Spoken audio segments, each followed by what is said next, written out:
G'day, doggies fans, all things Bulldogs. It's episode 42 of the podcast. Welcome. It's another Tuesday night, and we've already got a few people tuning in. Welcome to Lisa, welcome to Scotty, and welcome to Gas. How are you, my friend? I'm very good, mate. How you doing? Oh, I'm bloody fantastic, mate. Awesome. I've gone live on the wrong Twitter account, so that's not going to work.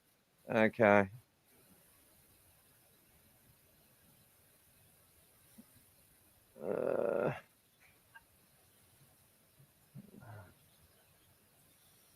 Sorry, we're just having some technical issues here. It's all good.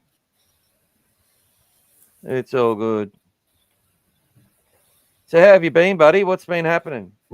Well, mate, it's good to see the internationals and Pacific Championships are now finally out of the way, so we can have a uninterrupted countdown to the Bulldogs now with all this behind us. So it was I think the Pacific Championships were a much better contest than the Ashes. I think watching those, that the game the other day was, especially that first half, New Zealand and Samoa was a cracking game. In the end, New Zealand obviously too strong, but that was a great really enterprising play in the end. Unfortunately, the Ashes, they just didn't live up to the hype. Aussies defensively were just too strong, only allowing 2 tries in 3 games. Yeah. So it's it was good, but a lot of players in patches had good moments, but yeah, it was good. G'day, Scotty. How you going, buddy? All is good, mate. All is good. So yeah. Oh, there we go. Just sharing it around, guys. We've got 12 people watching. When we get a few more on, we will get cracking. So today we're going to talk about the top 30. So there's been a few people confirmed to sign. We'll talk about the development lists, where it sits at the moment, what we think the development list is, and the top 30. Plus, we're going to go through and actually sort of estimate what each player's worth. We've got 200. We've got 12.5 million the cap at the moment, Gas? Is that right? Yes. Yep. 12.5, yes. For the last couple of years, the Dogs have basically been under the cap. They've been trying to be at about 95%. And I did hear some talk that they front-loaded a couple of players. There would be a bit of cash potentially going to a couple of players who've left early and stuff like that. You got to take that into account. And we're probably getting to a point now where we're spending the majority of the cap for this year. So we'll go through that as an exercise and see what we come up with. And people can also give us what they think a player's worth. If they think we're way off or if they've heard something different, they can let us know, and we'll take that into consideration and see how close we can get to 12.5 million. And it's sort of, look, this isn't, and it's not a thing where we go, well, this player shouldn't be getting that much. And it's just the way the thing is. Some players will sign on for a lot more. Then you'll get players that are very, very loyal because they came on a cheap salary, got an opportunity, and now that they're doing really well, they might take a little bit less than they can get elsewhere to pay the club back for giving them that chance. You've got that situation as well. Plus, you've got a lot of juniors who may be taking a little bit less because they want to stay with the club over anything else and that sort of stuff. So there's lots for us to look at. We'll go through a couple of the chats to see who's on board. Scotty Wood was first on today, and as I said, we've got Lisa, Jane Body, Don Williams has got a comment in there. We'll go through the comments in a second. James is on, Amir's on, and that's all so far, but we'll definitely have more people join as usual. And James Formosa is also on. We'll go straight to James's comment. He says, Gus knows how to shop, brother. Yeah, when we mate D we're coming up with a meme that we're trying to put together of Gus that he's out shopping for China, like he's out having a Chinese meal, and on his menus a bit of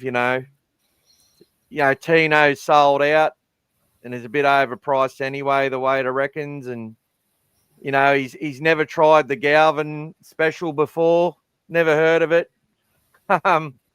It's quite funny when I release it and get it out there. I'll send it across and it'll be on the website as well. But we'll go from the top. What's the first thing Scotty says? Lisa says all things Bulldogs YouTube. That's it. Pacific Championships was pretty good. Donnie says, good evening. I really like the signing of Gordon Chan Kum Tong. Yeah, well, on Gus's menu, very good value. Very, very good value. Highly recommended meal on Gus's menu. Not straight away, but I do see a world when he pushes Hayward back to the lock roll. Or do we see a world where he pushes Hayward back to the lock roll? Look, we'll get to that shortly. James says hi. Scotty said hello to Gas. Amir wasn't happy with the Ashes. And he thinks Preston's robbed, as Hudson Young he didn't deserve it. They hype him in, to be honest. Scotty likes the signings. And when Gus says our cap is full, do you believe he says this is to sway the media a certain way or just be truthful? He doesn't mention anything about 27. Respect from England, mate. G'day, Strokes, 1983. Respect to you, brother. Should we keep 500k for wiggle room? Talk about moving on JC to free up Josh Curran to free up cap space. Critter for life, up the dogs. He's just going rank with the up the dogs, up Critter for life. Welcome to you. Is that your boyfriend? Amir Sidhu, not sure. Probably getting a couple of trials in. And Timmy's joined and said hello. G'day, Timmy. All right. Let's go back to the first question, shall we? We've got 27 on now. We can get into it. What do you reckon, Gas? Can Gordon Chan Kum Tong, who will start in the development list this year and progress to the top 30 for 2027? Do you see a world where Hayward is pushed out of the hooking role for him? You never say never. Look, you got to look at the season as it plans out. I mean, Bailey's going to have an off season under his belt in the hooking role, and he's going to be the main man. He's going to be obviously given the keys as he was towards the second half of the season. It will actually come down to incidentals around him, injuries, changes, how well if Gordon comes on and plays a good backup role, how well he's doing. There's going to be a lot of factors that could determine that. It won't so much be, that they'll look, to basically move Bailey out of that role. I think they've invested in Bailey now. They're looking at, him being that number 9. That's why they've let go of Reid Marnie. So, I don't think it's just going to be, something that they'll even consider. It'll just be something that might happen if circumstances come up where that's what has to happen. That's what I believe. I mean, hypothetically, if look at last year, you lost Burrow early, Bailey went into the number 6, and then, you had different things happen. You don't know. Things happen, and then you have to adjust, and you have to have backups. So our depth was tested last year, and by the end of the season, we did get kind of a little bit caught out by our depth, where a lot of the stronger teams had multiple players that were at a very high level that could have easily played first grade in most teams. We had a lot of players that came in and did a great job, but they're not players that would be first graders in other clubs. They're players that are building to become that for us. And they're good, between our walls, but they're still getting that experience, and they'll be better for it. But that's where I think, I think the depth will be tested for us. But having another off season, I think, will be huge for him this year. Right. Well, look, I'll give my little 2 bobs worth here. It's going to come down to whether, I think you'll see Gordon would likely start in the hooking role, obviously in New South Wales Cup. if he's not in that role, if I'm not, I haven't heard much about Jake Turpin in recent weeks and days, and he's been removed. He's no longer on the Canterbury Bankstown website, which makes me wonder he may not be. That report that came through may not have come through to fruition that he stayed with the club. So we need to keep an eye out on that. If Jake Turpin's in the side, I think Jake could actually be playing with Bailey. He's not going to be an 80-minute hooker to start. Like it's too big a risk. And I don't think they're going to want to use Kurt Mann in that hooking role as a first option either. I think they will carry a hooker replacement or someone who can go into dummy half competently, as well as a lock interchange. Now, they've got options for that, whether they go, okay, well, Kurt Mann will be our player that comes on and goes into 9, or Hayward moves out of 9 and goes into the small lock role, which I couldn't see that being really what they do. They could have Curran interchange with Salmon in that 13 role and have Mann as the replacement 9, but I don't see that being what they'll do at all. I think they'll keep that Salmon and Mann combination going. I think it's until we get those Miles into a 13 that can play long minutes and ball play effectively at full energy. Until we get that, I think they'll keep doing what they're doing in that regard. But I do think they will carry someone for Hayward. If Turpin's at the club, I think he'll be the first guy to get that role. If not, Gordon might find himself, if he's earned that spot, to get that role on the bench to start the season from the development list. That's a possibility. The thing that I can see happening potentially is as they develop both of these kids in that 9 role, Gordon's obviously, that's his position. He's been doing it for quite a while at Manly, but he's been used sparingly at best. So they'll want to get Miles into his legs. So whether they, start a Hayward on the bench, start Gordon to take that peak sort of stuff early, or at some point swap them around to have that, there are other options as well. But look, I can see if Hayward gets an injury, he's going to be someone who's going to have to step up. So that's what you're going to have to deal with. Plus, they've brought young Patrick Young into the top 30. I'm pretty sure about that. There was big reports on that. Now, he played pretty well at hooker, coming through the grades and still very young, and pardon the pun. So he's another one who can step in and learn in that role. And then you've got Bailey Myers, who was the Jersey Flag Player of the Year from the hooker position, who looks every bit the part as well. So there's a lot of they're putting a lot of focus on that, and plus they've recruited a lot of talented hookers from other systems that they're trying to sort of develop. But young Ruben Moyle, who was in our Jersey Flag system, successful in a couple of grand finals, he's left the club. And trying to get a role with Souths, but I'm not sure if he's got that position yet. The Afuala brothers have signed with Souths. Geordie Mazzoni has signed with Souths and didn't want to stick it out and fight for a position at the Bulldogs, Geordie, so he's gone off to Souths, where it may have got a bit of a better deal. Very, very fast, and a player that was really loved by the club. And then you've got there's a couple of other players as well that are on their way to the South Sydney Rabbitohs. So they've got about 6 of our youngsters.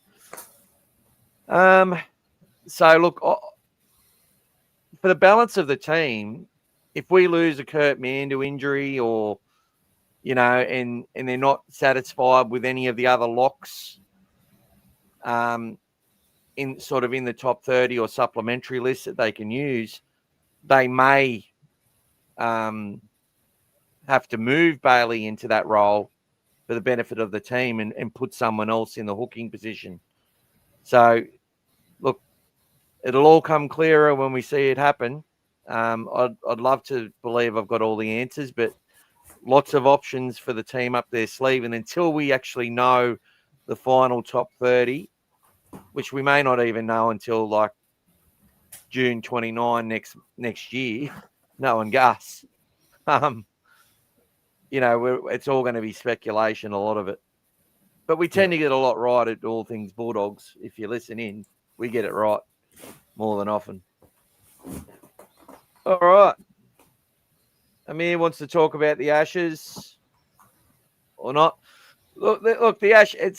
I'll give you this. I'm doing it. I've put forward an article on Nathan Cleary because I've been really upset with the media continually doing this. We'll do some memes on this as well.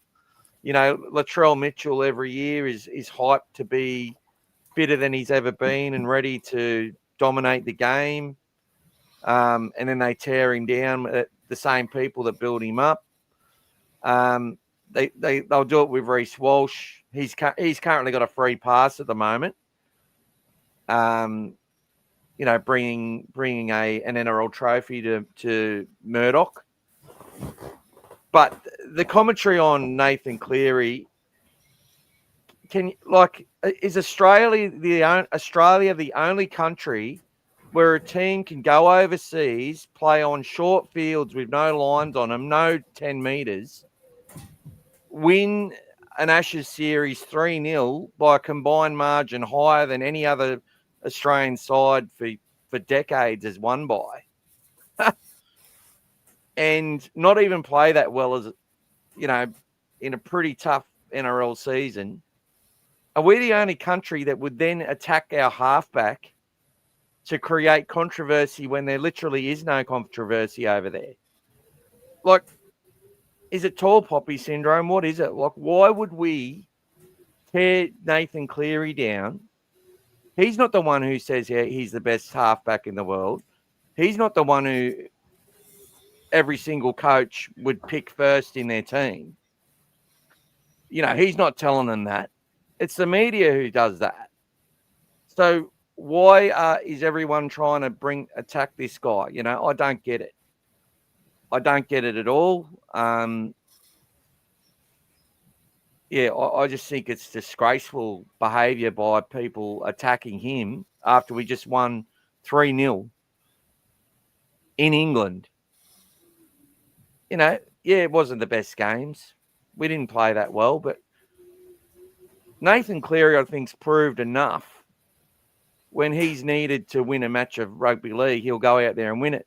And I will also say that Harry Grant, Cameron Munster and Reece Walsh are all Queensland State of Origin players. They all play a lot on the left-hand side of the field and are very effective that way, which most teams are. So it's quite natural. And I think that Cleary was involved in enough try involvements where he's gone to the left edge and being the one to create the space from copping it in the back to get the ball out to Munster in set moves that they trained and practiced for. What is this obsession with making one person the absolute hero behind everything? Like, I just don't get it. I think it's a wash-up from the origin. I think it's a wash-up still from the origin.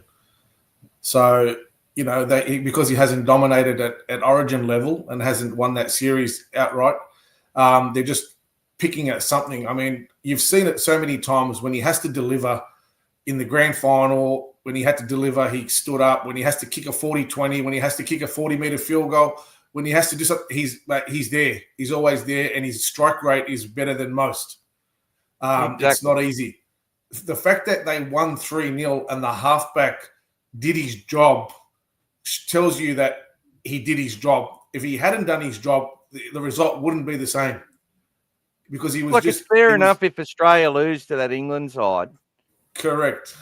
It's fair enough for people to say, yes, there's questions about, there's something about Cleary. But I will say he's won 2 Man of the Match awards in State of Origin. That's one less than Wally Lewis. It's the same as some of the best players of all time. We go look at Ashes results. Australia nearly lost 2 series against England over there. And it took like the brilliance of Mal Meninga and Ricky Stewart to get the Ashes out of the fire, literally, for Australia to win. Yeah. David Morrow, that great commentary. What a try! Send shivers up your spine. You got Darren Lockyer I think in the last Ashes series that we ever did, where we nearly lost every game as well, and he was literally the difference. The thing is, that's what great players do. When the game's on the line, that's when they come to life.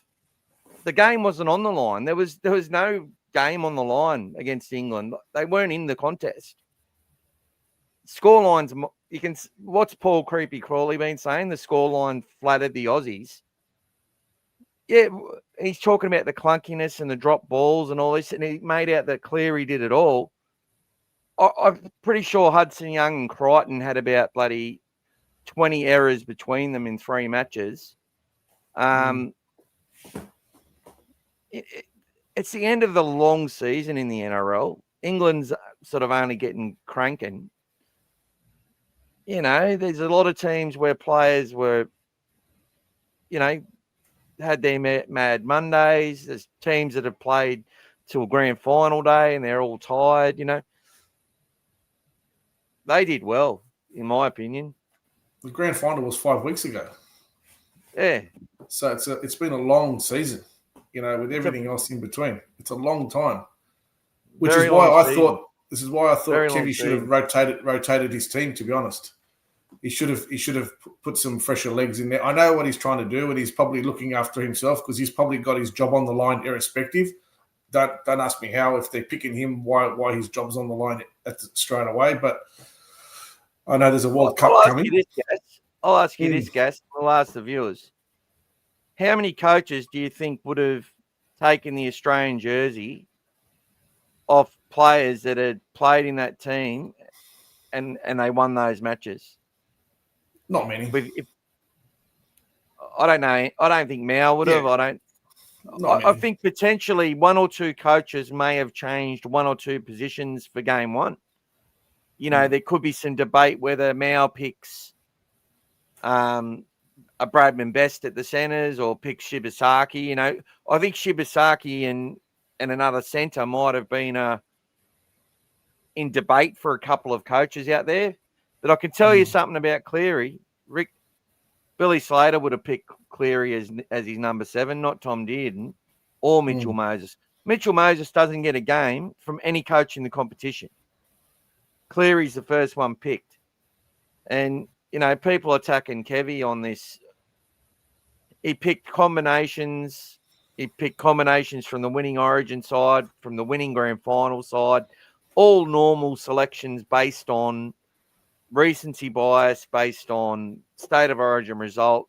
There's a fair bit of loyalty there shown as well. I think he did what any other coach would have done as far as his selections. As far as Jacob Preston, I think Jacob Preston's a better player than Hudson Young.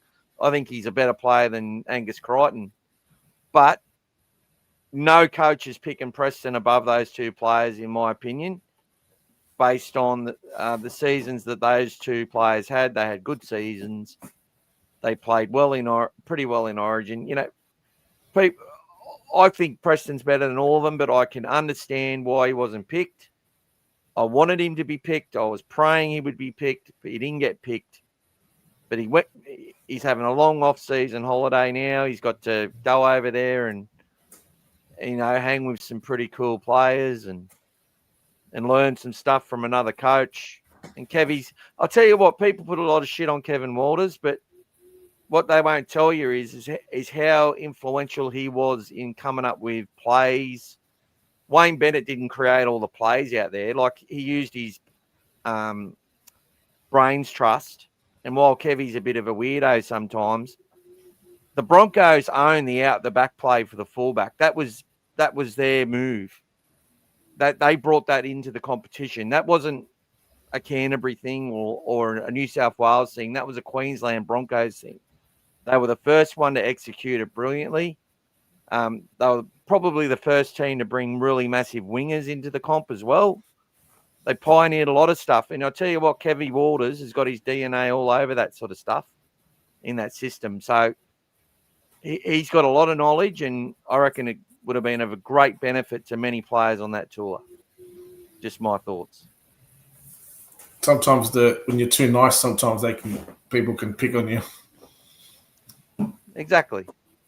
Kevy's the type to answer questions that some other people just look at you and go, fuck off, mate. Or just say nothing and laugh, you know. All right. When Gus says our cap is filled, do you believe he says this to sway the media in a certain way, or is he just being truthful? He doesn't mention anything about 2027. What's going on there? Well, this is what you're going to discuss tonight, mate, with the top 30. So we can have a look and see when we get into the nitty-gritty of what our cap looks like and where we think the money's going. All right, we'll tackle Scotty's question on that as well. Timmy says, good evening. Yeah, you too, brother. Your present's coming, Timmy, and once I get it, I'll get your address and I'll send it out to you, mate. Gordon Chan Mung Tung's sister goes to my school. Oh, that's good, mate. The name's Kim.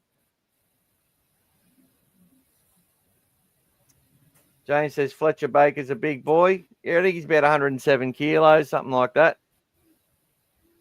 He's quite tall.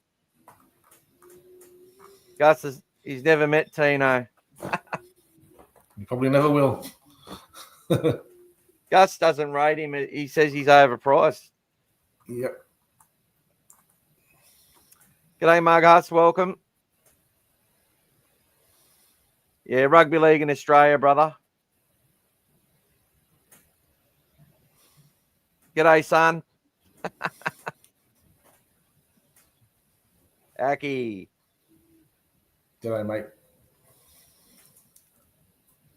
And welcome aboard Strokes 1983. Timmy says shout out to Kieran Foran. Yeah, well done to him. Yeah, we are. But look, England had an opportunity and they blew it. They had their chances, just didn't execute well. Timmy, I wouldn't say he's a like replacement for Josh Curran at all. Curran's more of a edge back role before he was a prop. Whereas Fletcher Baker to me is more of a prop than an edge. And I think you'll find that Fletcher Baker's on a lot of he's come on for an opportunity as someone who hasn't lived up to the investment that the Broncos put investment in him, and he didn't live up to it. He's come from two good systems. He's got an opportunity at Canterbury to turn his career around, whereas Josh Curran came to the Dogs mid-season, got an early release, and could have got contracts at multiple clubs. Although in the last season of the Warriors, he did spend a lot of time on the bench, but he had a few injuries and whatever else. Yeah, look, Amir, I think the idea would be to have a hooker that can play for 80 minutes, but I don't think a pre-season's not going to be enough. I think the experience he got towards the end of the season is so important for Bailey. And he might play 80 minutes. I'm not going to say that's not going to happen. I just don't believe it will. I think these things take time. You've only got to look at the hookers in our game and how they've progressed from day one to where they are now. It takes time. You just don't get there overnight. But I will say there's so many form indicators that indicate Canterbury should be in the bottom 4 for the last 2 years as regards to roster, games played together, NRL experience, age, all that sort of stuff, positions that they actually played, or their preferred positions to where they actually played, all that sort of stuff had us down in the bottom, and we finished top 3, semi-finals twice in a row. So you can't say that Cameron Serrato can't achieve, and these players can't achieve anything like that, because they can, and they may. So we've got to... G'day, Phil. You're at Belmore today, weren't you, Gas? Yes, I was. How was it? It's looking good. There was only the young contingent were out there today. A lot of the senior players haven't come back to training yet. So Lockie and Leo were there, and a lot of the junior players from the young teams were out there. There was a few girls out there, but a lot of the senior players still haven't come back, still away on holidays, resting up. So they haven't been called back to duty yet. But the logos are starting to pop up around the stadium. They finally finished the steps today as well. So the grand entrance to the club, when you arrive at Belmore Sports Ground, they've got the Bulldog logo on the steps now as well. So yep. It's all coming together. So there's been a few changes out there, but it's starting to look good. There's a bit of a vibe already about the place. So, Vegas will come on quicker than we think, guys. Beautiful. So Sean O'Sullivan was signed. We'll talk about each player in the 30 when we get to it. I agree with that statement, Timmy. He provides experience and depth in the halves. I don't think he'll be starting at 7, but he'll be there to, in his mind, he'll be trying to start 7 for the club next year. And we'll see how he goes.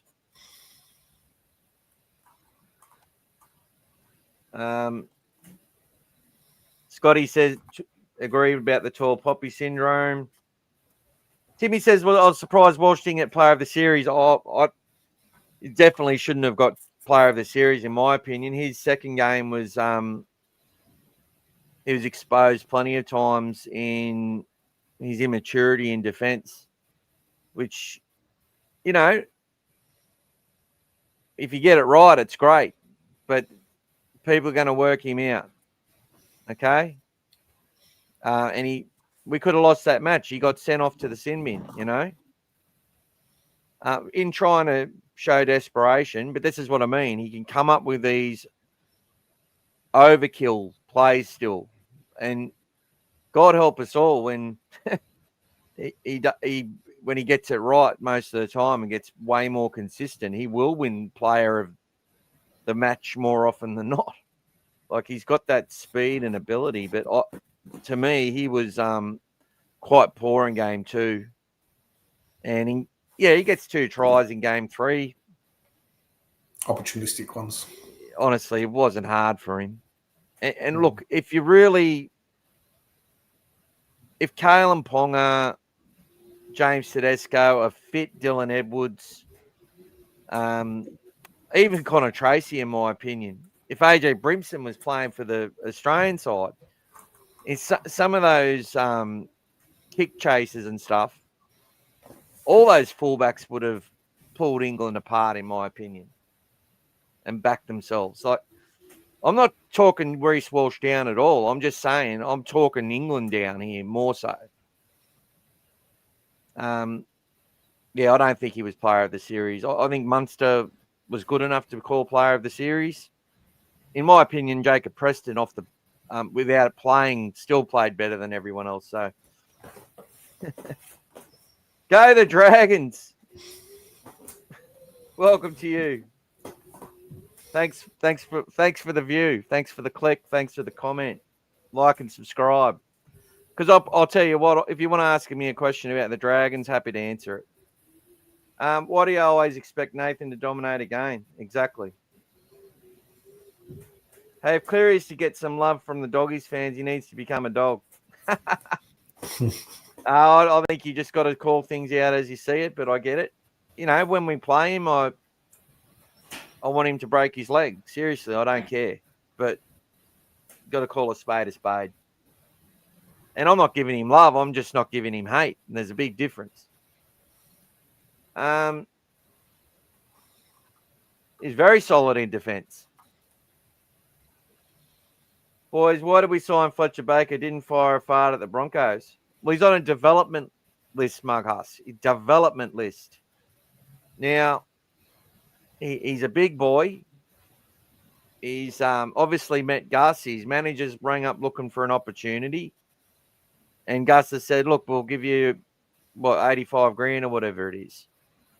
And you can have an opportunity at our club this year. You can compete with Sam Hughes and Daniel Saluka Fafita and Lipoi Hopoi and all the rest. And if you're good enough, if you live up to your potential, happy days. If not, thanks for coming and having a crack. I've got no issue with it. We've got a bunch of other players on that development list as well. So, yeah, he's not in the top 30. But if some of his form at the Roosters, I was like, this guy's not far off being a really good player. Yeah, he didn't play that well at the Broncos. But this is what people don't understand about the Broncos, how stacked they are in talent and ability. Like, as much as I hate to say it, it's just a fact. I wouldn't even get into that side if I tried, you know. Neither would Gas. Gas would be going for Reece Walsh's job, wouldn't you? Fullback? Yeah, that would be my favourite, mate, the fullback position. Fletch runs good lines, he reckons. G'day, Shrek. Leo looking good and hungry in the blue and white.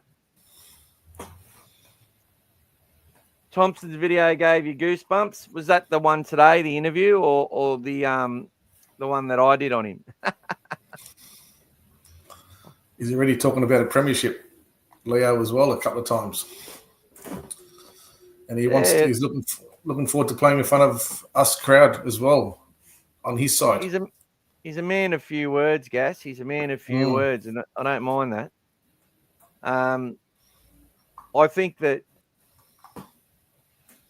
yeah, all these people putting shit on him saying he did nothing last year. Like, I don't know what they're talking about.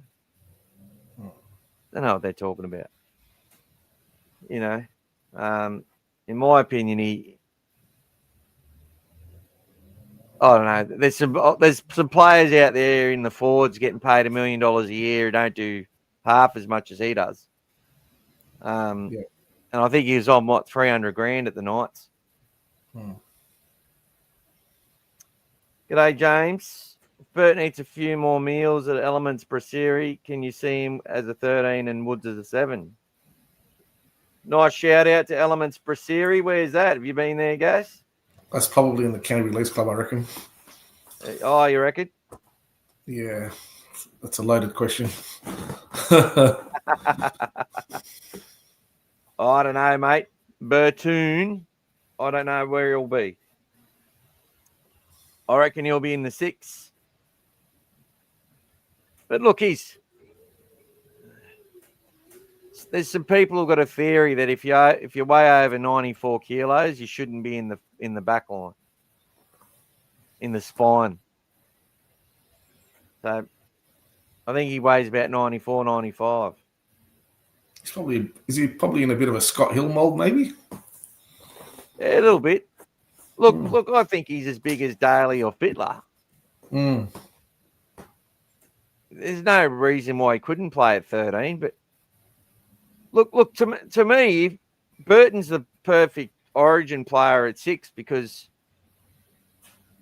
they should play him because off the back foot, he can get you on the front foot.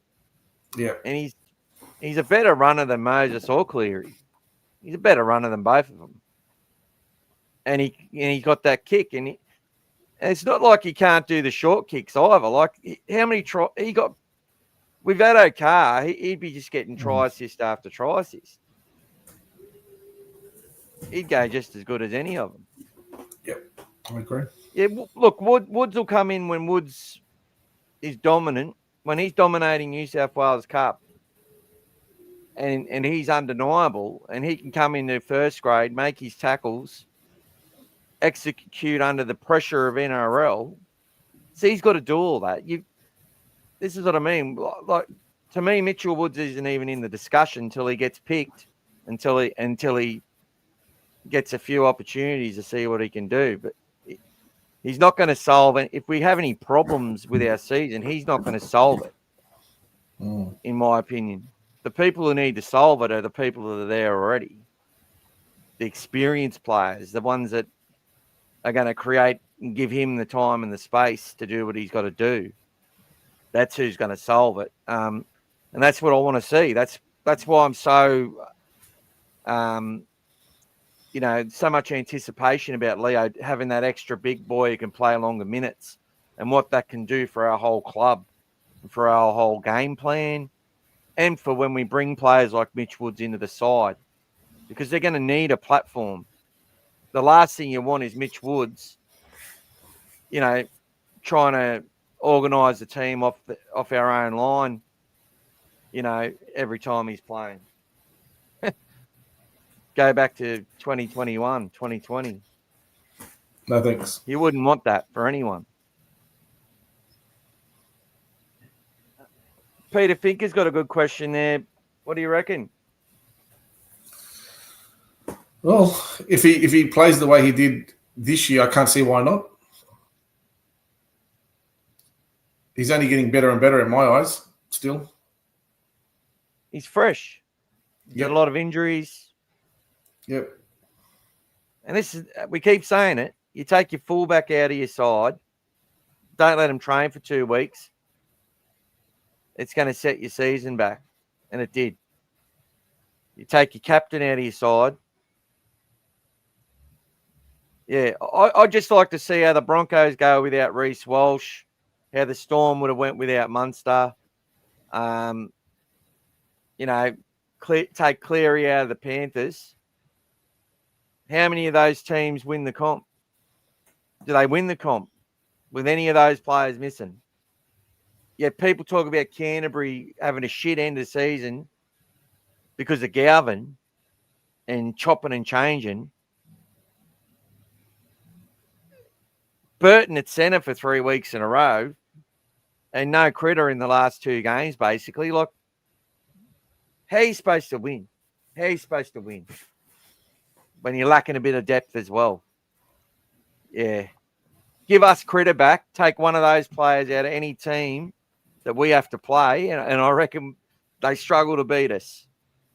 That's just what I think. And that's not saying Critter's overwhelmingly better. He's great in defence. He talks, and he gives the team confidence. And sometimes that's all you need. So back onto that. Still dirty. Scotty, he likes Birdo at 13 in the future. Gus was awesome. He goes on the Today Show a fair bit, Timmy. You watch every day. I know why you're watching it, Timmy. I know why you watch the Today Show now, mate. Might be the sports reporter on there now every morning. Same reason I'm watching it. But Scott doesn't think that he will play 13. So there you go. No, I think he's referring to Connor at fullback in 2027. Oh, okay. Good pickups. Good pickup. It's all right. Yeah, Tim, I reckon he was deserving player because he come up with the way that they give man of the matches is the person who comes up with the Hollywood moments, and he did it. Yep. That's how they decide it. And that's all the reason they needed to say that Nathan Cleary. They made headlines about how crap Cleary was from a 3-0 series win, whitewash win on opposition soil under conditions that suited the English in every match. And it was a bit of a flop. Yeah, I agree. There you go, Timmy. Yeah, we'll have a look at that in the top 30, bro.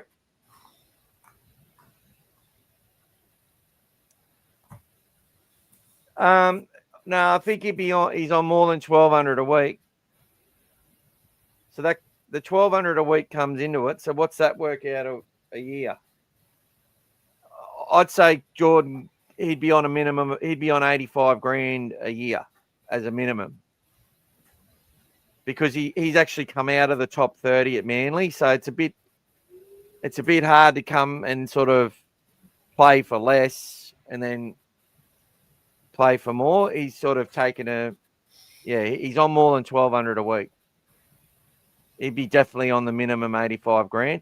You can have six players in your club. Gus explained this to Edo today from the Elite Pathways Facebook group. I think he's also a scout for Pulse Talent Management. So there you go. He asked us today about the supplementary and development list, and what Gus says is you've got to have a minimum of 6 players getting paid 85 grand each. So that adds up to about 510 grand. You got out of the other 140, anyone that's earning more than 20 grand has to be declared in that development list. But if they're earning less than 20 grand, they don't have to. But the $1,200 a week payments count towards the salary, if that makes sense. So generally, you can probably have a maximum 8 or 9 players in there if you work it out. But we're actually going to go through all that sort of stuff and work out what people are getting paid. So that'll be fun. Yeah, he was, Timmy. Ah, Scotty, we said the same thing.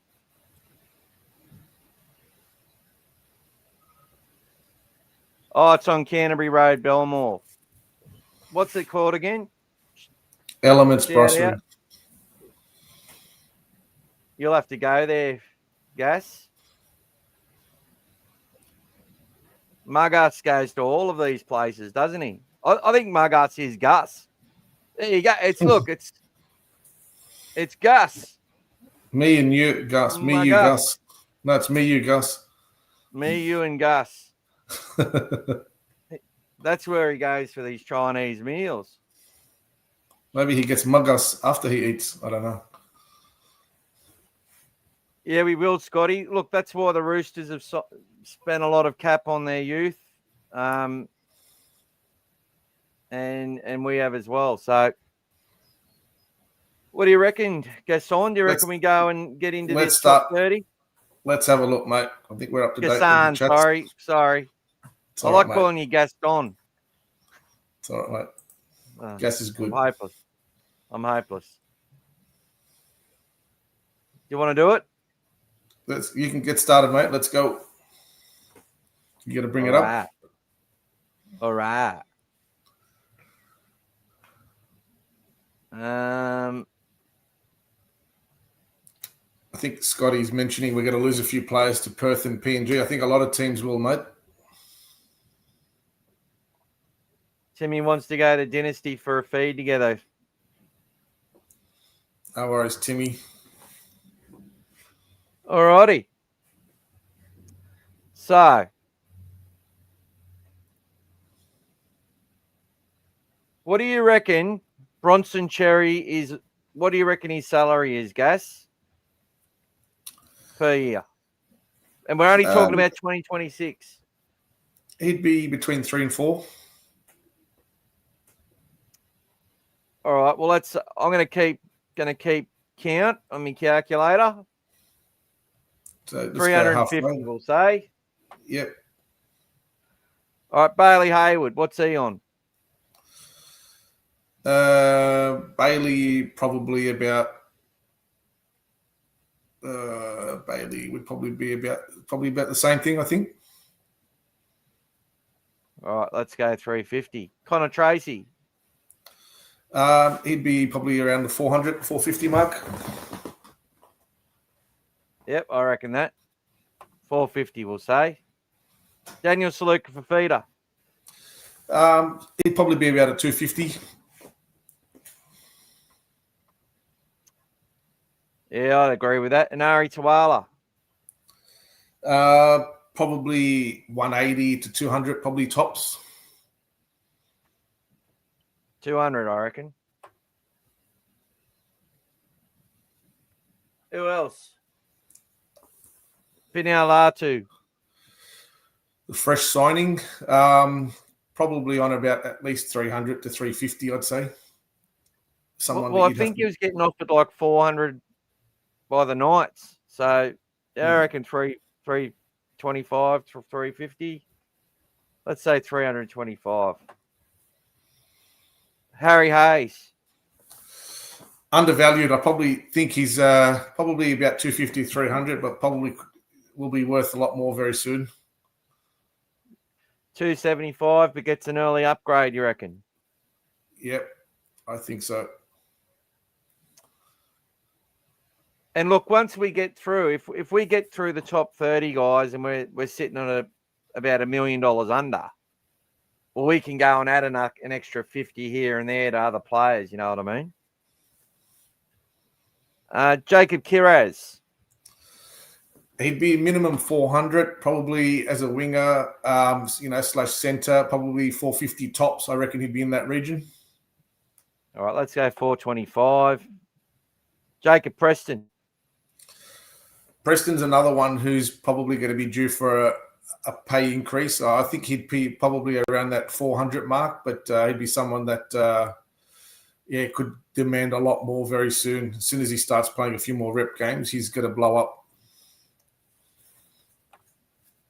And guys, while we're here, make sure you like and subscribe and check out dogfathermedia.com.au. Okay.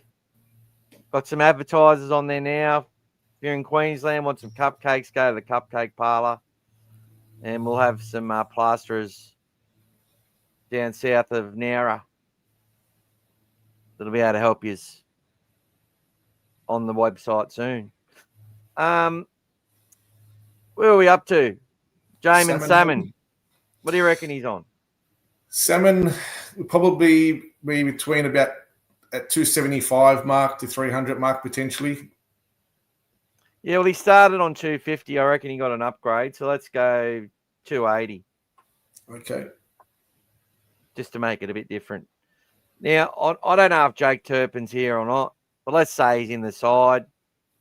Is he on the same money, 250? Yeah, it wouldn't be more than 250. That would be tops for someone like him, yeah. Josh Curran. Curran would be somewhere between sort of the 400 to 420 mark, I think. Someone of his caliber when they brought him over at the time. Yeah, and he's been upgraded since. He got a year extension. I reckon 450. Yep. Jack Todd. Probably close the to minimum, you reckon? Yeah, about 150, whatever the minimum is. Kurt Mann. I think it'd probably be similar to Salmon. I think the fact that they both play a shared role, probably around that 300 mark as well, I'd say. And that's what you've got to take into account. If they're paying players who are only going to play 40 minutes and whatever else, or play less time, they're going to get paid valued less. 80-minute players get valued a lot more. Probably what happened to Reid Marnie. Probably what happened to Reid Marnie. It is what happened to Reid Marnie. His value went down as his minutes started going down. So that's probably one of the reasons why he wanted to find an 80-minute club. There you go.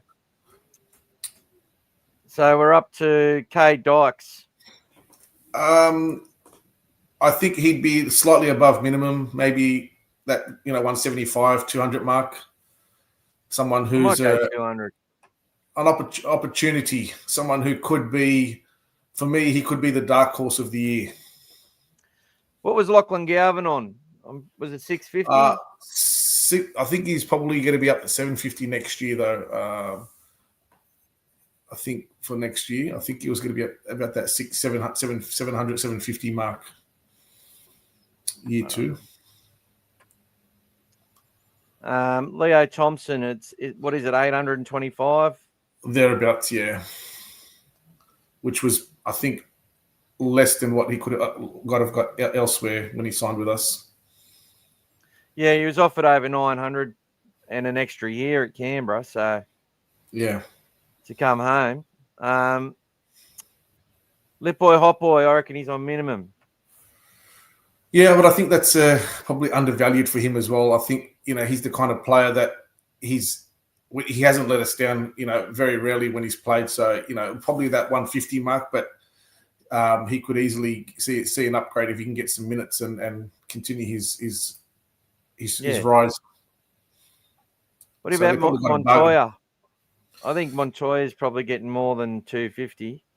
I think he'd probably be at least around a 300 mark, maybe 280, 300 for Montoya. I'd say a bit more, 325. 325, no worries. Matty Burton. Probably in our top 5, so probably going to be around that sort of 700-800 mark, I'd say. I got him in zero tackle at 750. I'll go with that. Yep. Maximus King. Now, Buzz said he was only on about 350 grand. Oh, he's only on 350. They're bringing in Thompson, who's a shit player, and he's getting 800. It's not fair. It's not fair to Maximus King, Kenty. I think he's approaching 400. Probably not there yet, but I think he's very undervalued. I think he's one of those players that's at the moment showing his loyalty back to a team that gave him an opportunity, and he probably could have got more money if he wanted to elsewhere. He's a value player. What's Mitchell Woods getting? Because I know he was on a. I'd say it's closer to 300 than closer to 200 is what I reckon. I think he'd be getting overs for someone in his position just to protect him. I think just so his manager doesn't get greedy and start running around trying to find him a home like Braith does with his players. Well, Kobe Black's going to the Raiders next year, and there you go. Arguably, he was as good as Woods or Toby from the Roosters in Origin, in my opinion. Yep. So, and a bigger body too. That's for 2027. So, Patrick Young would be on minimum if he's in the top 30. Yeah, it'd be about the same as Lipoy. Sam Hughes. Sam Hughes currently, I think, is probably another one we're getting at a pretty fair discount. So he's probably on about that 220 mark, I'd say. He wouldn't be any more than that. So even if they let him go, he's not going to be freeing up a huge amount of space. So he's good value if he's fit and playing well. Sean O'Sullivan, 250? 250 probably, yeah. He's probably about that Woods, probably where Drew was before. Stephen Crichton, I reckon he'd be on $1 million already next year. Yep, he'd be our highest paid without a doubt. So, yeah, anywhere between 900 to $1 million would be definitely his spot. Satili Tupanua, I heard it was 650. 650, yeah, it'd be at least 600. Viliami Kickows on about 825, what I heard. Yep, it's very close to that, yep. And that leaves Zion Mai'u. Minimum, about 150. That's 1, 2, 3, 4, 5, 6, 7, 8, 9, 10, 11, 12, 13, 14, 15, 16, 17.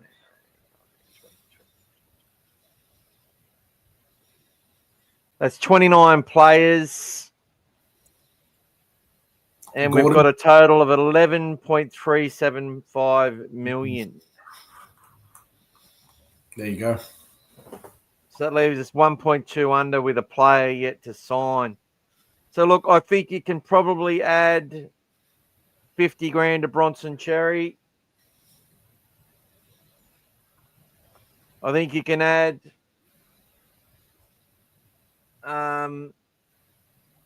potentially another 50 to 100 to Max King now that he's played rep. Might have had incentives in there. So we'll add 50. Probably the same for Kurt, mate. Add 50 for Kurt Mann. And Max potentially King, 50 maybe. for Matt Burton. Yep. And maybe look, that takes us to 11,575. That's 1 million under. You get another player.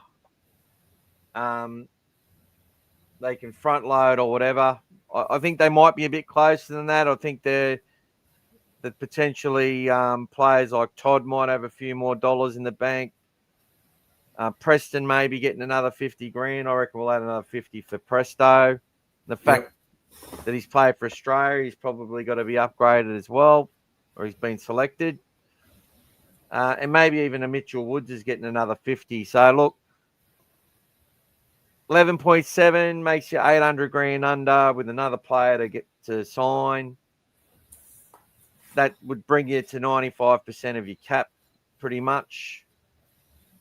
But I do have a feeling we're probably closer than that. I reckon there'd be some extra money going to some players somewhere. Are we still paying anyone off? I don't think we've potentially. Yeah. So who left last year? You had Tom Amone, who would be on his second year this year, got a release. But you don't really know if it's... We'd have to cover the gap if there was anything, whatever he's getting potentially. Yeah. So if he was on, say, 200 or 250 and he's only getting 150, we'd have to cover that extra 100 or 50, whatever it might be. Yeah. So, look, I reckon there might be about 300 grand in other payments. Miscellaneous other players, yep. Look, I reckon we're getting somewhere close with that. And then with the supplementary list,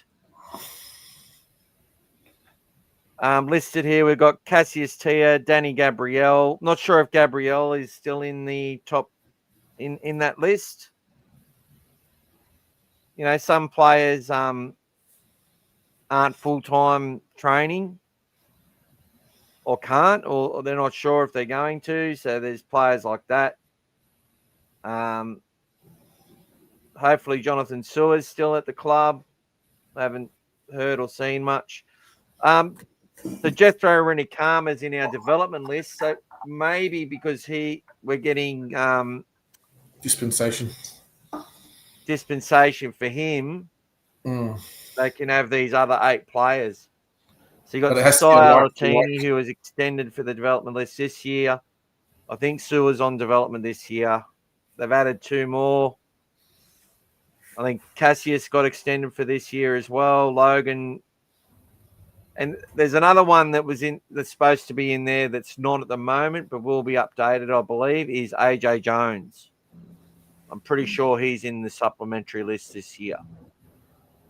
And he's one I'm very confident he's going to blow a lot of people away once he gets fully going, because he's a player that made a difference in every team he played in, especially when he went back to Flegg. Like, he was just too good for that.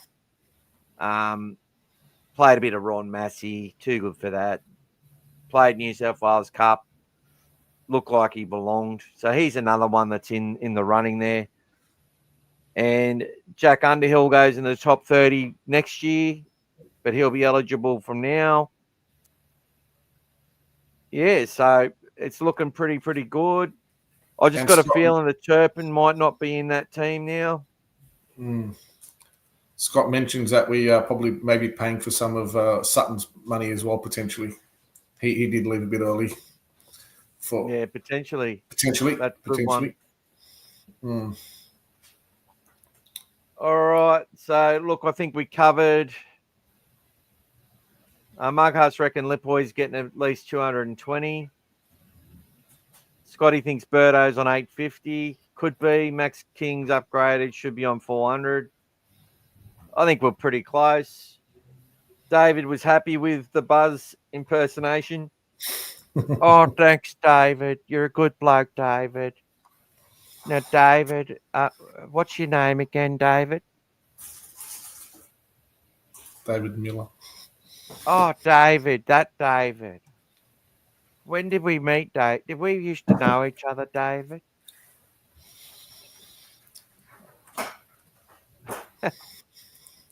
Scotty loves David. I mean, Scotty loves me, Buzz. That's right. Yeah, we've done the math, Scotty. That's what we did, brother. We've done the math. I just added it up, brother. We did the math. Yeah, you've got to have 6 development players on a minimum of 85 grand. So you can actually have, but your maximum you can spend is 650. And you can have development contracts, but for them to be on the supplementary list, they've got to be getting more than 20 grand. So there you go. Scotty reckons Galvin's a steal at $750. You missed a comment up. You missed a comment further up on James. Wasn't happy with Galvin. Oh, look, I think it's a good deal. When Parramatta offered him more, West Tigers officially made the offer at 1.2, even though I said that was way overcooked deliberately. And yeah, look, he's come to us for a lot less. And to be honest, you just go to that semi-final against Penrith. People are saying he's hogging the ball. I think the strike rate, they got, 3 tries down that edge or 4 tries down that edge from about 8 sets or 9 sets. Like, that's pretty fucking good, if you ask me. And I just like the way he didn't disappear at any point. He never disappears. He says, he's like, give me the fucking ball. So if someone's going to say, give me the effing ball, I want it. I want to win. You know, the camera's on me. I look upset. Why? Because we're losing. I want to win. Young kid. That's your opinion. You're entitled to that opinion, mate. And look, I probably don't necessarily disagree with you. He's probably worth 500 grand based on what he's done. Maybe not even that. But, you know, they'll say Isaiah Katoa, for example, who's on less than that, is a much better player. But I don't know. I really don't know. I think you got to pay on potential. You got to pay on potential sometimes and work it.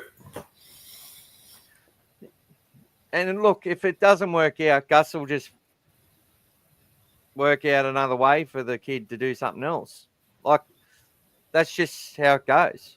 And we've got the money. So it's like, well, we're going to strike now. We're going to give this player, he's going to love the place. He's going to get played well. I believe he's one of the best kids I've ever seen in my life, is what Gus said. If Gus believes that, of course he's going to pay him what he's worth. And that's the thing with Gus. He generally does play people what they're worth. If he's tapping on your shoulder, knocking on your door, you're going to get what you're worth. I don't think he's knocking on anyone's door and undercutting them, is what I'm saying. So a lot of people like to say a lot of stuff. You know, we've got a lot of Sam Ayubs, but I just went through all the teams and their player managers. You know, we've got a massive mix of player agents at our club. But I have noticed there's a couple of different types that don't get the sort of mud thrown at them that are, from what I've heard in the background and stuff like that, have caused a few problems. So, I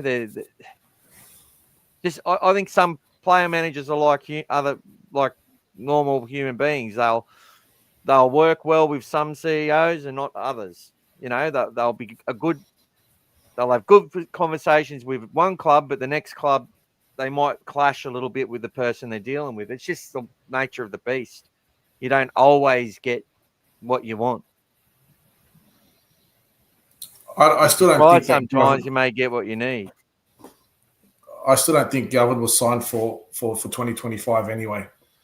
What we got him for is what's coming up. So over the next 2 years is where we can start to see what he's going to bring to the team. Him just being in the team this year was a massive bonus. That's all. Yeah. So it takes time to develop someone how you want them, and it's not just going to happen overnight. The potential's there. If the team can get some forward momentum, as he's had in his junior career, you'll start to see a completely different player and another off-season, a bit more strength to his body and everything about what he's doing. You'll start to see what they're paying for. So if people want to judge him now, that's fair enough, but just wait for the next 12 to 24 months, and then you'll start to see why they got Galvin. That's what I think, as long as he's healthy. Yeah.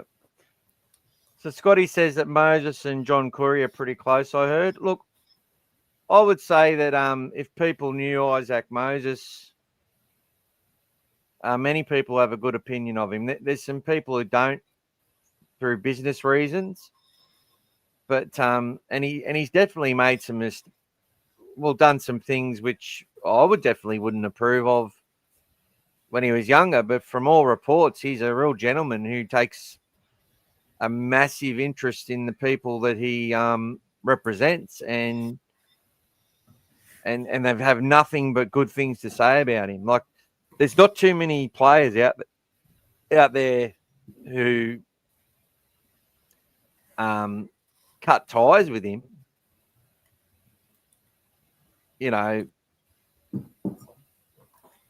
Look, that's what I mean. Like, a lot of people talk as if they know, but you don't know. You don't know the human.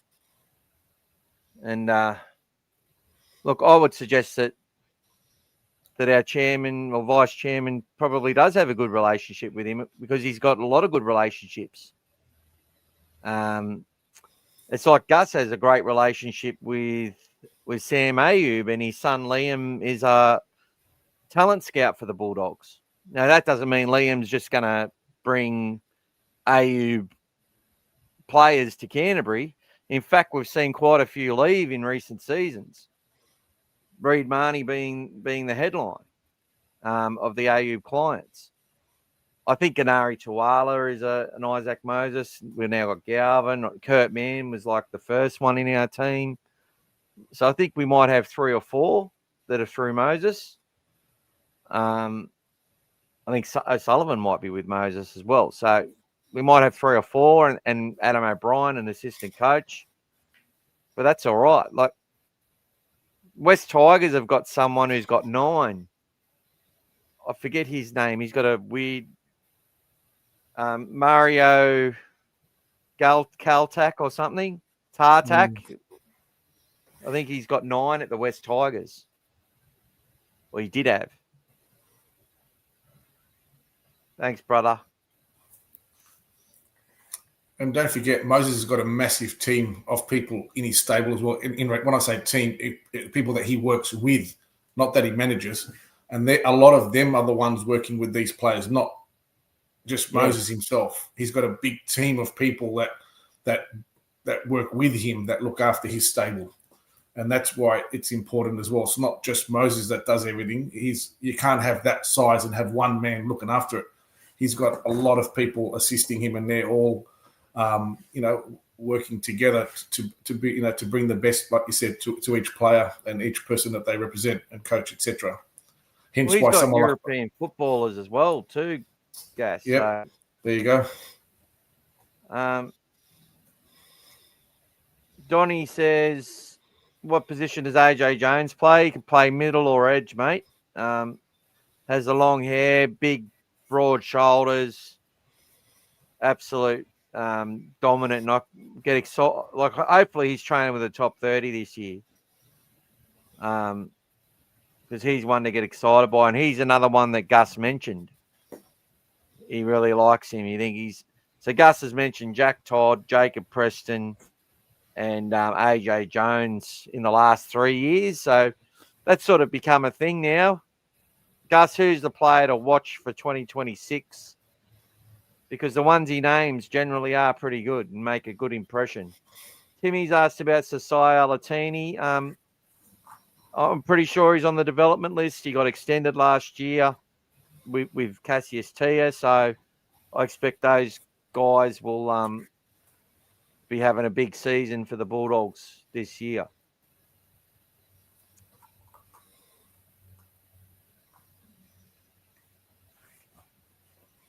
When you're on 750, you're looked at closely.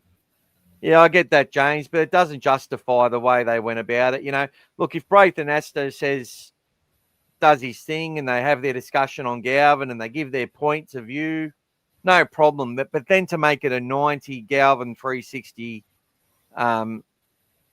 episode 3 or 4 nights a week, and then to make his podcast all about Galvin, and then to go on a Triple M and talk about Galvin.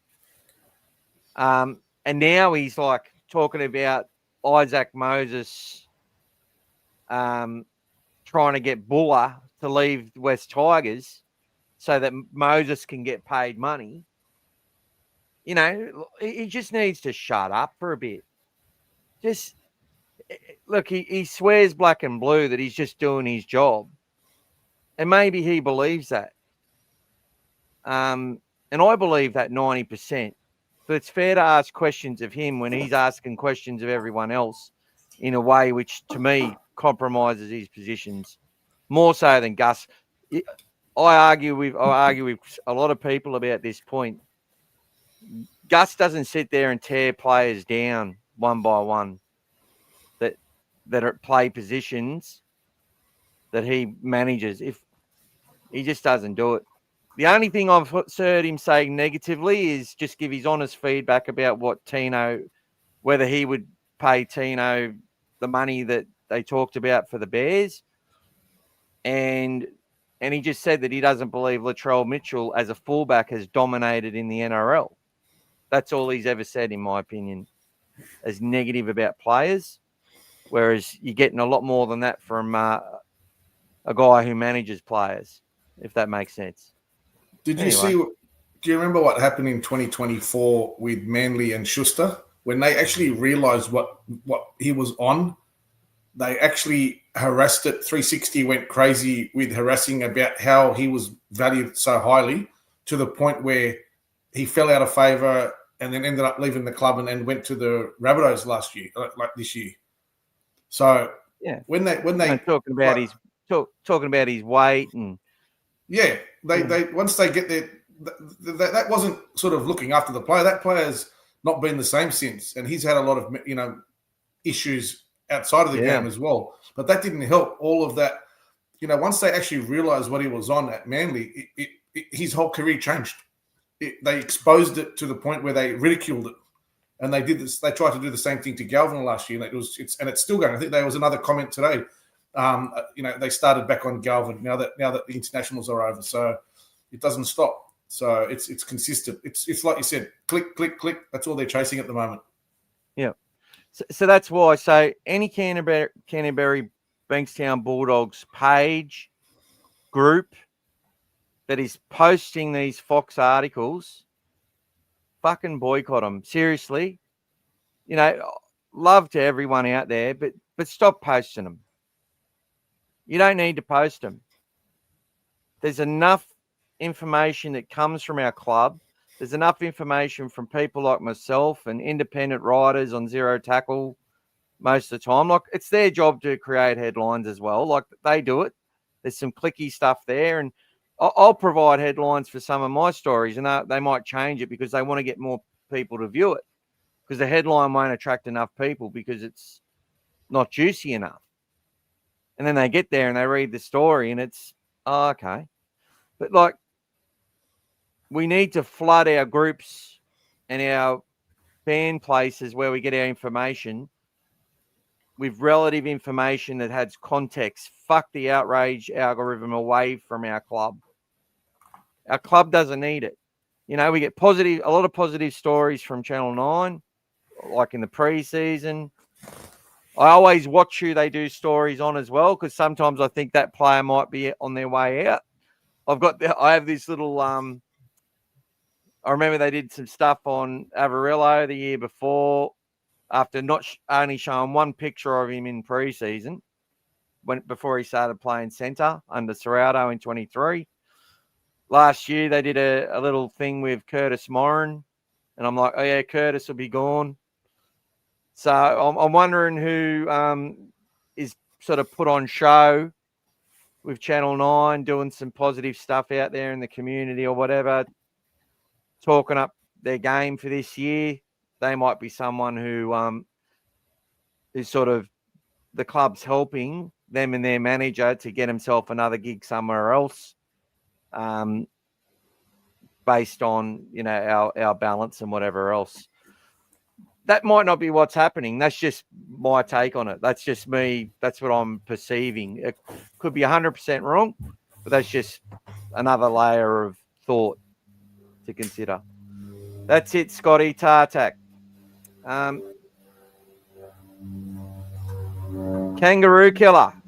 Or I'll call you Kangaroo Colour. They can watch it up when it's finished, can't they, Gas? 100%, mate. It's there forever, mate.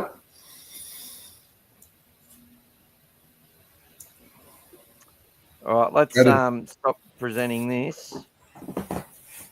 Bring our beautiful heads up a bit bigger. Timmy asks, will Otukolo play New South Wales Cup in 2026? I have no idea, mate. I felt he did a good job last year, and I actually felt he went pretty well at 13. A good leg speed through the ruck. His ball service wasn't too bad. But yeah, I liked the way he played.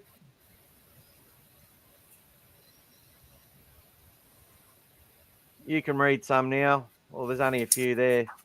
If we haven't re-signed those players only with a year left on their contracts, so you think that means most of them are leaving? Well, look, let's go through it. It's probably a really good, I reckon Zero Tackle will have, it's probably been updated.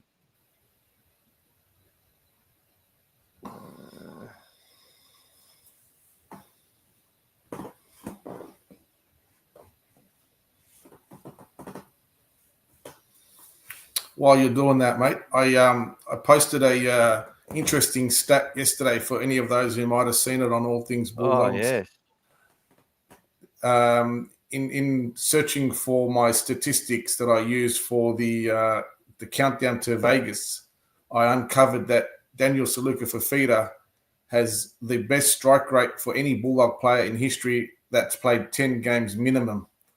And he's won 11 of his 12 matches. And the only game that he didn't win was the game that he actually got knocked out in the first minute against Penrith when we lost 8-6 in round 17. So he's actually won 11 from 12 games. So he's our charm. We need to get him on the field more. Yeah. That's an interesting stat. When you look through the history of 90 years, it's first only player with that. Now, obviously, as he plays more, that could change, but still a good stat for him to have. I'm just trying to get it up now. Yeah. That's what she said. Dogfather Media, guys, go to Dogfather Media. All your Bulldog content now is just overload there. It's flowing. Yeah, bro. It's your one-stop shop to everything Bulldogs. Dogfathermedia.com.au.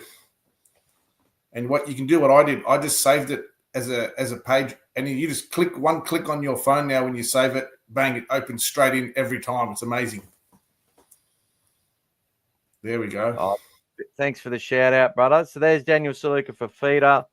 The highest winning percentage of any Bulldog player in 90 years, 11 from 12. He's a winner. He's an absolute bloody winner.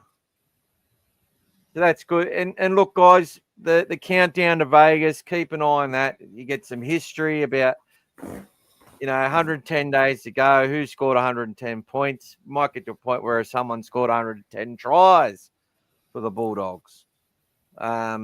You'll see the player number. So it's really good. And if you want to look at the history of our club, history database on the bulldogs.com, and there's also a separate history database which goes through each player, has a full profile on every player that's played for the club. You can access that on the Dogfather Media as well. I've got links to it. So all good stuff. And that's the thing, guys. We don't need Fox. We don't, I watch NRL 360. I'm going to keep watching it. Because, sometimes, I don't mind a bit of the drama as well, even though I get angry at it sometimes. But all their clickbait headlines are just shit. Look, they're just shit. You don't need, if you want to watch them, that's fine. You do you. But at All Things Bulldogs, you're not going to see stuff all Fox articles unless it's really a really good article that's painting something positive or genuine, because most of the time it's not. And look out for the Nathan Cleary article that I do, because you will, hopefully you'll agree.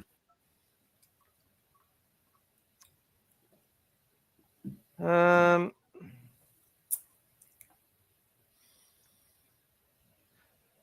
yes.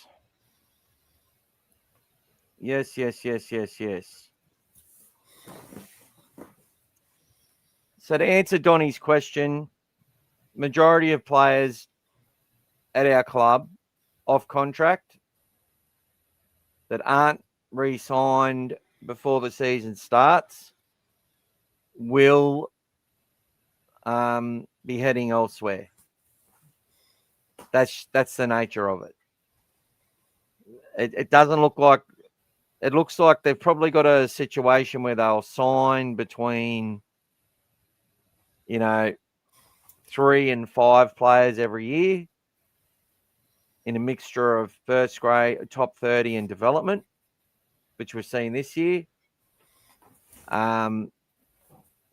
They'll try and upgrade 3 or 4 juniors every year into the top 30. And that's how we will go from being a club that's full of outsiders to a club full of players which have been developed through Canterbury. But the one thing I will say is that whilst Max King and Kurt Mann were all established players when they come to Canterbury, they developed at Canterbury. You don't go from being 30 to then suddenly being picked for Origin. Like, there has to be something about your new club and where you've come that's enhanced that's giving you development. And huge kudos to a player like Kurt Mann to actually take an extra step in his career at that age.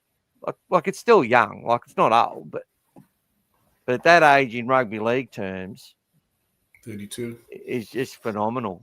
That just shows what a great human. And Max King, we all saw where he come from to where he is now. If you didn't, and they had that mold issue in their house. If they didn't have that, that also affected our season. So Timmy says something similar happened with Moses Sully. Yeah, well, I think he was on $1 million contract. They made it sound like it was $1 million a year at Wests. And then he went to the Bulldogs, and then Des axed him, because he was late to training a few times. And then he went to Manly, got his life back on track, and now he's at the Dragons. But he was on big money pretty early, wasn't he? Yep. Kangaroo Killer says he rates Baker and he'll be another project for Serrato, as was DSF. Well, the rehabilitation at the Bulldogs has been phenomenal, hasn't it? Justin Lang, son of John Lang, brother of Martin Lang. So he's been working with Leo Thompson. I'm pretty sure he did a lot of work with Cade Dykes. And he'll be working with other players in our club to resurrect them and get them feeling to 100% capacity. That's a very, very good thing.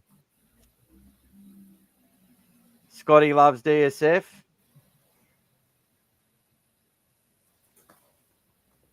I think that might have been his only try. I think that might have been his only try.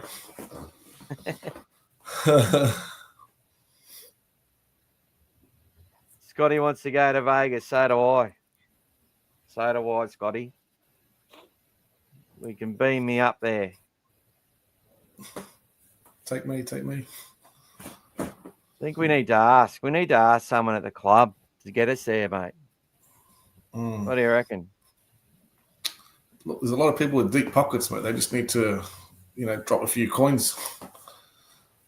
Well, look, there's 1,800 subscribers. If everyone paid me $3 each, I can go. There you go. So, get the super chats happening. Or give me a super chat. And then of $5 each, and I'll be able to go to Vegas. How's that sound? Nice goal. Come on, Timmy. Show me the money, brother.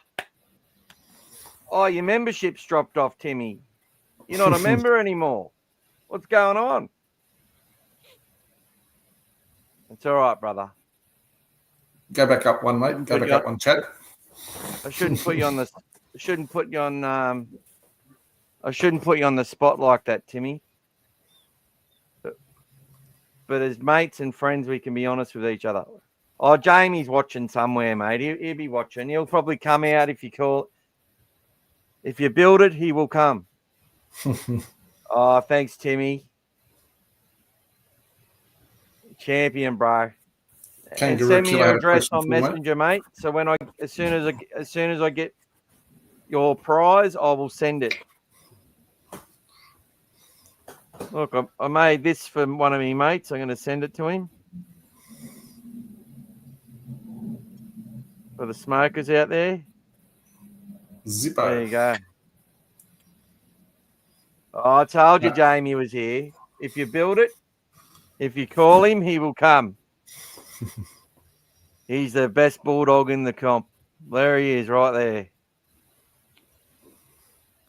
Kangaroo Killer had a question, mate. Who do you think will be our next fullback?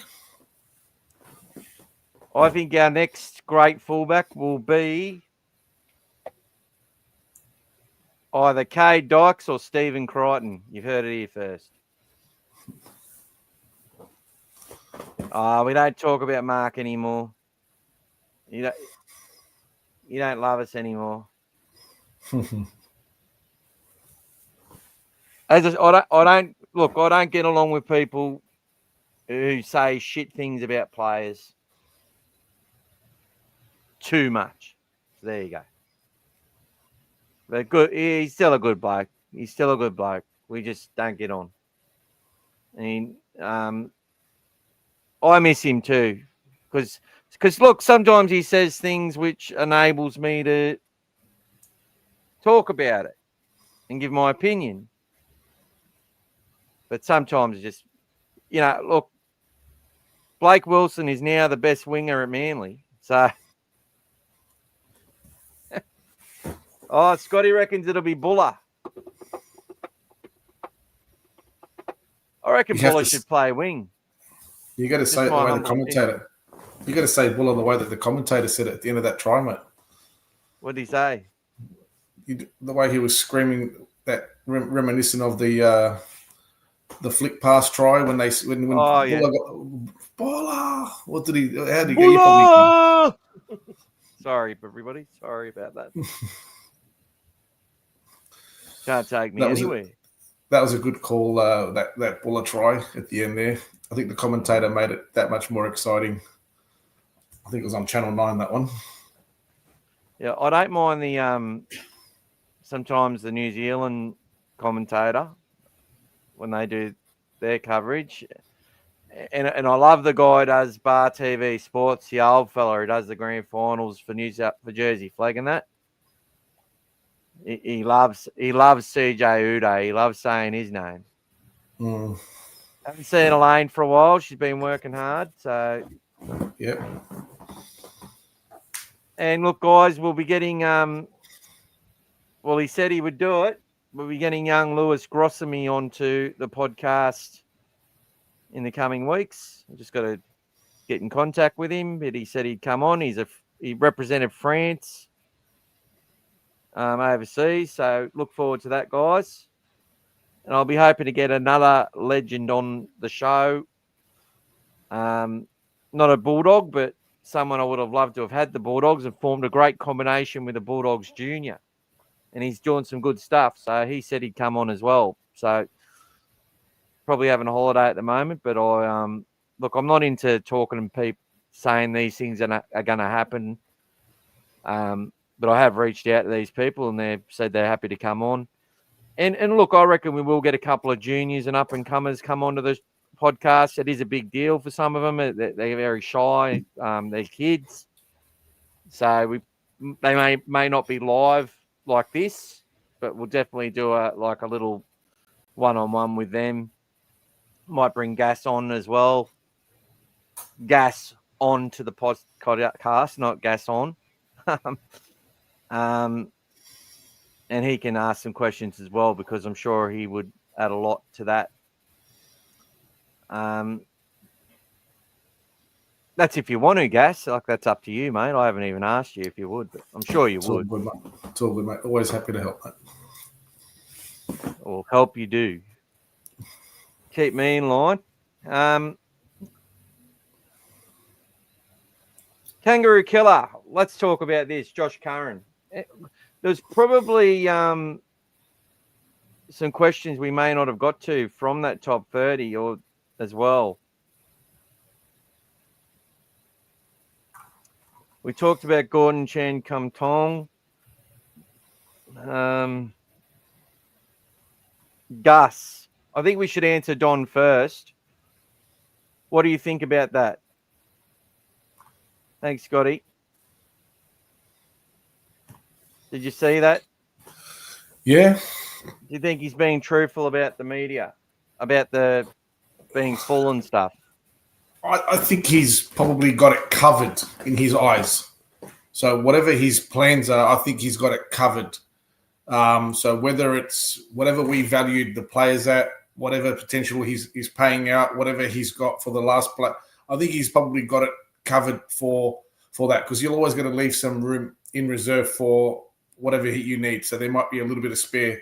So when he says it's full, that's full to him. That's where, that's a good position for them to be at, because we're not like some of those teams that pay massive overs for some players that completely chew up a lot of your cap. So yeah, I think for him, for Gus, I think he's being truthful. I think people try to always find something with Gus that he's been sneaky or something. I think he's actually pretty good, pretty straightforward. Yes, he keeps some things to himself, but that he has to. He's in a very unique situation with his position, but in his eyes, he's got everything under control, and that's all we need to know. So, yeah. And in Gus, we trust. Look, I won't add much more to that other than to say that at the time of whatever he's typing, yes, he's telling the truth. That could change tomorrow, and whether and if he's got certain people that are in the club They're with their manager. They're in the team. He might not. He might know in the back of his head that that player will be moving on once they find out about it, or that him and their manager might be working on a way to get them somewhere else, or their manager might want this, and the player might not fully understand or know about it. There are situations where that happens. Because managers are always working behind the scenes to try and get better deals for themselves and their players. So look, at the time of printing, I believe he's telling the only truth he can tell, if that makes sense. Like, yeah, he knows one or two players that are there and hold positions now are going to move.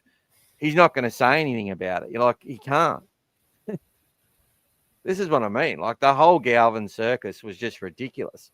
Even when it came down to the guy from the Raiders going back there, they said, no, he's not leaving the club because he was in the middle of a negotiation. And if he says that, yeah, he'll be leaving, that might have cost the Bulldogs 200 or 300 grand. You just don't know. But if he was holding tight on a negotiation and saying, well, this is all we're going to pay, you'll need to come up with more money or something better for us in order to make this deal happen, meaning that player's manager and the club that he was going back to,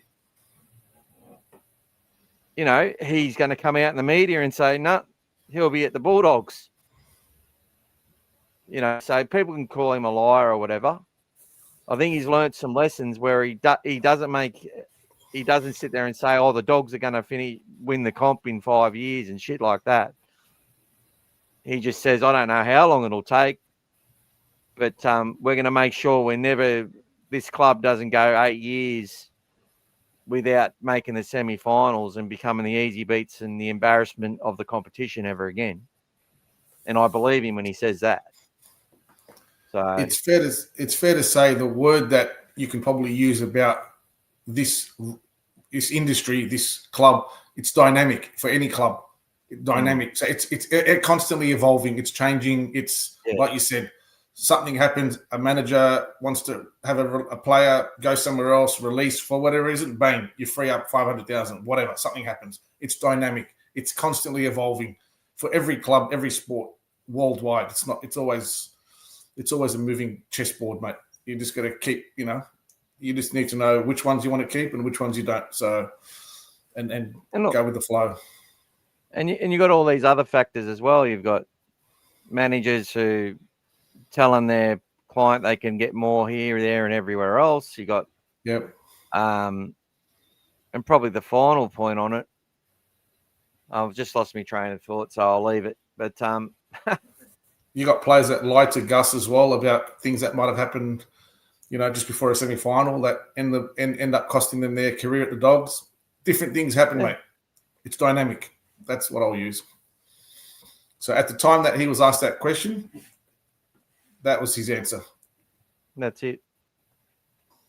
Should we keep 500K for wiggle room? Talk about moving on Josh Curran to free up cap space.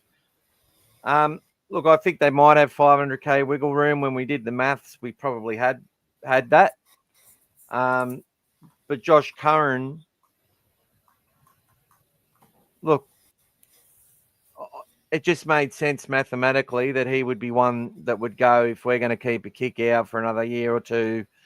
With Logan Spinks coming into the top 30 next year, and a whole bunch of that sort of stuff happening, the option might have been there for Curran to get a club for 2026. And that may still happen. I don't know. And if I think that was to happen and the other club paid enough money and whatever, that might be something we allow to happen. But I think it'd be more likely that Curran would want to stay with his mates, play out the year and try and increase his value as much as he can. I think I don't know him, but he just seems like someone who seems pretty positive to me. So I think he loves playing with the Canterbury. I think he loves his coach. I think he loves the club. Seeing him holidaying with Marnie just gave me a little bit of a weird feeling. But they're obviously fucking good mates, so they wouldn't be doing it. But I was wondering, your mind starts to wonder, is there any negative talk happening? Is he potentially going to the Cowboys, Like, there's all these things away up. They got girlfriends. He wanted to come back to Sydney, like he was homesick. So I don't think he'll be going to Perth, but I don't know. I think if he probably plays for another Sydney club. But who's to say he doesn't come out and say, no, look, I'm going to try and get an extension at the Dogs, and just plays his heart out and has his best game. Now, another comment was that he's probably wasted in the middle and better on an edge. To me, he didn't prove that point until when he was dropped and he came back and he had to play a bit of edge in the last few rounds. I hadn't seen him run as hard since he'd been at the Bulldogs. So it's been hard for him in the middle because he's had to cop extra on his body and extra on his workload. But look, I've watched that guy just play 80 minutes of desperate football and playing for the Prime Minister's game. He's one of the best. Is one of the best out there for sure. Yep. So, yeah, he's a good player, Josh, and he's just going to try and do his best every time. But one thing I would say is in the middle, when he's got to go against really good forward packs and do it back up sort of week in, week out, especially if he has to start and stuff, takes it out of him, and you're going to see more penalties and more fatigue errors and shit like that, because he's probably is better suited to an edge. But in our system, we've got Jacob Preston and Viliami Kikau there. Like, there's just no starting spot on the edge for Josh Curran unless those players aren't in the side. Was there any other questions on that? Fletcher Baker. Yeah. He's not replacing Curran. No. Fletcher Baker's on the development list. So he's got an opportunity to get himself in the frame as someone to compete for a first grade spot and a contract against a whole bunch of other players that this club has invested in, like your Hugheses, like your Daniel Saluka-Fafittas, like your Jack Todds, are all going to be desperate for probably one or two spots. I reckon there's 5 players playing for 2 positions in our team for 2027. Any other questions out there, do you think, that we missed? No, we probably, we can come down a bit more from where you are. So, you can go from there, mate. It's a big call, that one. Yeah, look, I thought Paps was coming for a while too, and I heard some stuff as well that he might want to come back to Sydney and yada yada yada. But I think he'll be going to NRL Rugby 360. Sorry. James loves your work, Gas. There you go. Thanks, James. Love you. Right back at you, mate. Wayne Bennett once said he's never pay a forward over 500. That's when 500,000 used to be. It's now 1 million, I guess. It's values are gone up. Salary cap used to be 3.5 million. Things keep changing. Yeah, that's it. Look, no, they're apparently we're talking about winners kick off. So if you score a try, you kick off. That's not going to happen. Can I add something to that? Last month, I was at Kudos Arena for Teddy Swim's concert hosting for work, and I bumped into Dean Hallertau. He was in the box. He was in the box next door, and he works with the NRL. And in our box, we were actually talking about possession in NRL, how so many teams, when they get on a roll with the possession, it's just so hard to stop. We gave the examples, many times about our game against the Raiders, the Titans against the Panthers. So many games when the team starts the possession, and Brisbane, the way that they've dominated, when you get the possession. So one of the things was, I think, is it the NFL that the team that scores kicks off. So when I was outside when I mentioned to Dean, I said, mate, we're talking about this kickoff rule and maybe switching it around. I said, maybe you should throw that around since you work at the NRL. Well, it's come out now. I don't know. I don't think it's just from what we've said and the discussion we had, but they're talking about it being something that could potentially start as early as next year if it does happen. That talk, I don't know. I mean, who knows? I mean, I think there is that talk about trying to change the flow of possession because it does. At the end of the day, it doesn't even make it fair when you think about it. I mean, teams, when they get on a roll, they just come straight over the top of other teams. It's especially with the 6 agains and everything else. It's not making the game sometimes pleasurable to watch. Who was it? Was it Roosters? That 40-0 in the second half against was it the Storm? Yeah. Yeah. I mean, I know they had players missing. They used it in Super League, and all it did was make the scoring the scores higher. It didn't actually so scores increased. So the average scores went up from the ARL comp. I actually don't like the rule. I never did. We used to play it we actually used to do it at school. If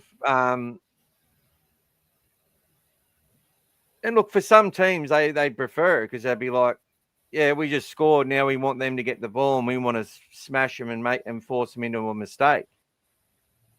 I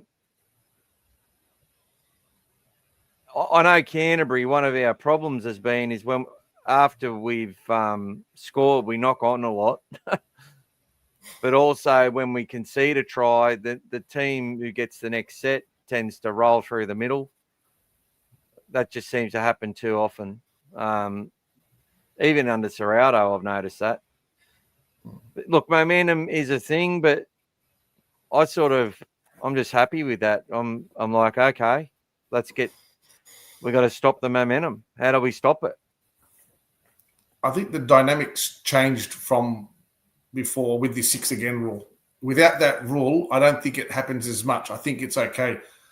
That for me would be the only reason that once that momentum starts to flow, that 6 again rule just keeps, and you see it now. Some teams can get between 10 and 20 tackles before the other team gets the ball back, which is just too much. And once you fatigue in those 5 minutes defending, you're basically burnt out for the next 10 minutes, which is then turning that around. So it can be different. There's a lot of ways to look at it, but if they were to change it, I wouldn't be against it in this instance, especially with the current environment of the game, the way it is. Yeah, look, I'll go with whatever they go with, but my first thought is I don't think it's broken. I think that's just part of the fabric of the game, and I've like just even watching the Bulldogs, we had so many close victories. You watch the Dragons, they had like 8 or 9 losses by less than 4 points. Yeah. So there were a lot of tight matches in the competition. Even some of those games the Panthers lost when they relegated the last on the ladder, like they had like 54% possession in some of those matches. Like it was in the second half and stuff, like totally dominated possession but couldn't score. I think through the origin period it's a bit worse. I think momentum's even worse through that period. You got teams missing players and we did see a lot of comebacks in these final series as well from the Broncos, but I don't know. I went and watched the Raiders defense, and their right edge defense really struggled all year. It was exploited badly by a lot of teams. We exploited their left edge defense when we made our comeback. They sort of didn't expect it. But Tomoko, he struggled all year. Mm. They gradually he started missing a lot of tackles on that edge, as did Fogarty and the like. So, Kangaroo killer. But it's good that we don't agree on everything, Gas. I think we agree too much, brother. It's all right. Kangaroo killer. Kurt Mann, Harry Hayes, Satilli, Josh Curran. Yeah, look, a lot of people are going to pick that bench unless there's a plan for Kurt Mann to back up Bailey Haywood as the 9 and play Josh Curran interchange with Jamin Salmon. I don't think they're going to carry. I think Harry Hayes and Satilli Tupanura will win the battle. If they're injury free, I think they'll win those positions on the bench if everyone's fit. But I think Josh might be the one who misses out. And I think they'll be likely to put in someone who can play that utility role and get into dummy half for 20 minutes in the match or something like that. That's just my belief. G'day, Pete. Good to see you, bro. And it was Pete's idea that we go through the top 30. He provided the top 30 list Pete. For us all. So thanks, Pete. He puts in a lot of work into that, and it's not easy to do considering, like, Gus doesn't give you much. So you just sort of playing by ear a little bit and by feel, but yeah, and it was his idea to go through the teams and what they're worth and that sort of stuff.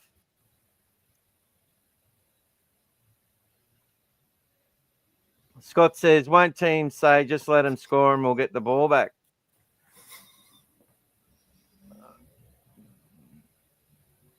Look, I think that happens already sometimes. There's games where they're like, it's easier to plan for next week by, you know, not overplaying for the last 5 or 10 minutes when you're defeated. Because you see a lot of teams who get smashed, they come back the next week and they have a bounce back. Because really, they weren't under too much fatigue because the other team just kept scoring too much. Whereas it's not like the Bulldogs where we're just defending our ass off for 80 minutes, desperate to win everything. I think some teams might have, like West when they got beaten 64-0 against Melbourne. Was that all Melbourne or was it West just like, oh, fuck it, we've lost? I don't know. Maybe I'm wrong. What's the wild card rule? Oh, is that the 10th and 11th teams playing off or something? Yeah. Have you heard that one, Gas? No, I haven't followed it as much, to be honest. Especially if Buzz is talking about it, I wouldn't have followed it at all. James, I'll do a whole novel for 2 bottles of metho, mate. I mean wine, bro. Like whatever you've got. Scotty doesn't like it. You don't get rewarded for scoring a try. Oh, well, you just do a short kickoff and get the ball back. That's it.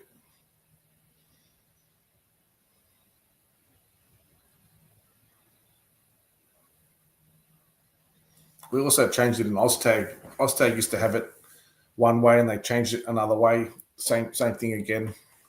It was scorers, and then it was defenders. It chops and changes.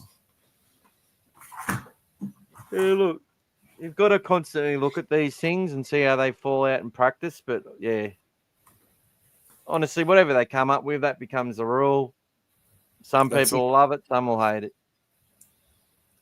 Like the corner post, mate. You can touch it now. So there's so many things that keep changing. Oh, look at this. Michael Jeffrey. Staff writer.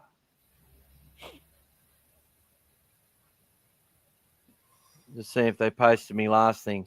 All right, guys. I reckon that will be a wrap for tonight. 2 hours. I'm going to say goodbye to everyone. Thanks for joining. Loved all your work. Thanks for everyone who said hello. Go the Dogs. Thank you. Good night. See Say you good night, guys. guys. See you guys.